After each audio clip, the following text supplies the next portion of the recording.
Hello, and welcome back to Askewed Reviews. Well, actually, not really this time.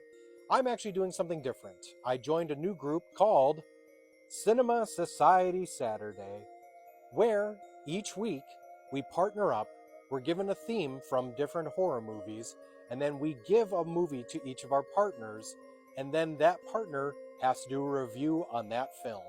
So my partner for this week is this person, who you should absolutely follow on TikTok if you're not doing so already. And our theme was vampires. And I was given the film Cronos. So here's my review on the film Cronos. So Cronos was an interesting movie that I've actually never seen before. It was directed by Guillermo del Toro, and one of the actors in it was Ron Perlman. So this was them joining up well before they made the movie Hellboy. So one quick heads up with the film. I don't know how you feel about a movie that has subtitles. This movie is actually mixed. There's a large portion of it which is in subtitles, and then some of it is in English. My ADHD sometimes causes an issue where I can only focus on the words or the picture, not always at the same time, but this movie was good. It kept me entertained, and I was able to follow the story.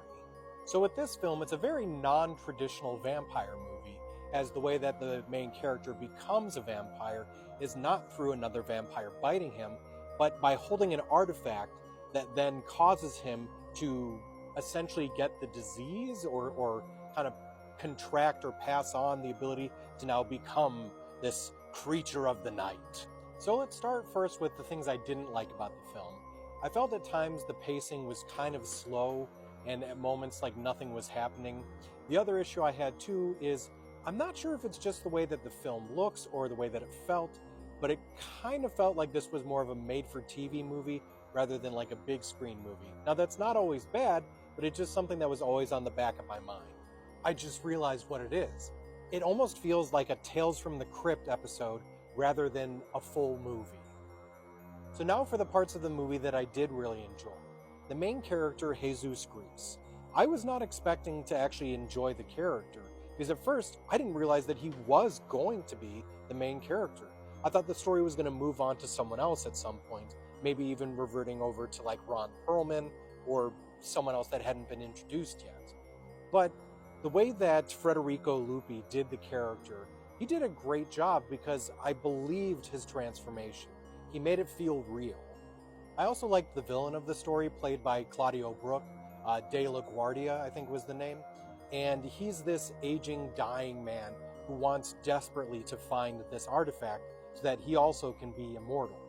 And of course, there's always Ron Perlman, who in everything he's in, I always enjoy him at least a little bit. And my absolutely favorite part of this movie is just how original it is. So in my own opinion, the way I would rate this film is probably a 3 out of 5. Very close to being a 4 out of 5, but definitely 3 out of 5. Now, if you also want to check out the movie Cronos, I currently was able to stream it for free on Max. I don't know if it still will be whenever you check out this film, but feel free to take a look there. And if at some point someone wants me to do one of my trivia videos with this movie, feel free to put in a request for it. Now, if you liked this version of my review today, just keep an eye out. Hopefully every Saturday I'll be able to put out a new one with the Cinema Society Saturday group that I'm a part of. And as always, like, comment, share, and if you enjoy my content, please become one of my Askewed viewers today.